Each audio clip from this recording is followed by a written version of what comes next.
ভারতীয় জনতা পার্টির সুভাষ স্মরণে দিনভর একাধিক কর্মসূচি। মুরলীধর সেন লেনের রাজ্য বিজেপির কার্যালয়ে নেতাজির 129তম জন্মবার্ষিকী পালন। বিজেপির রাজ্য সভাপতি শ্রমিক ভট্টাচার্য, তাপস রায়, বিপ্লব দেব, বিজেপির তারকা নেতা রুদ্রনীল ঘোষ সহ একাধিক নেতৃত্বের উপস্থিতিতে নেতাজি সুভাষচন্দ্র বসুর আবক্ষ মূর্তিতে শ্রদ্ধা নিবেদন।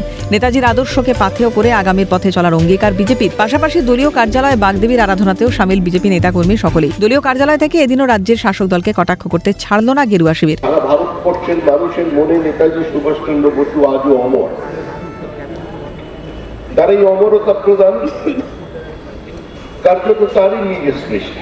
আর যখন দেশ জুড়ে বন্দে মাতরমের 700 পালিত হচ্ছে, তখন সুভাষচন্দ্র বসু আরো বেশি প্রাসঙ্গিক। আজকে 23শে জানুয়ারি, আজকে আমাদের বীর সুভাষের, আমাদের ঘরের সুভাষের আজকে জন্মদিন। যেমন ঠিক তেমনই আজকে জ্ঞানের দেবী মা সরস্বতীর বন্দনা। আমি আজকের দিনের জন্যই বলি যে আজ দুজনের দিন।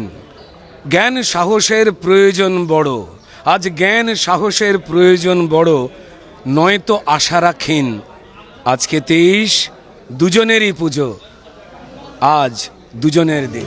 নেতাজির প্রতি শ্রদ্ধা নিবেদনের উদ্দেশ্যে ভবানীপুরের শ্যামাপ্রসাদ মুখার্জির বাড়ি থেকে নেতাজির এলগিন রোডের পৈতৃক বাড়ি পর্যন্ত পদযাত্রা। বিরোধী দলনেতা শুভেন্দু অধিকারী। বর্ণাঢ্য পদযাত্রা শেষে সুভাষচন্দ্রের মূর্তিতে করলেন মাল্যদান।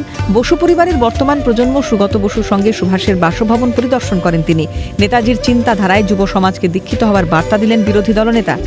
আমরা সহস্রাধিক মানুষ, রাষ্ট্রবাদী দেশপ্রেমিক মানুষ, জাতীয় পতাকা নিয়ে আমরা এখানে এসে মাল্যদান করলাম।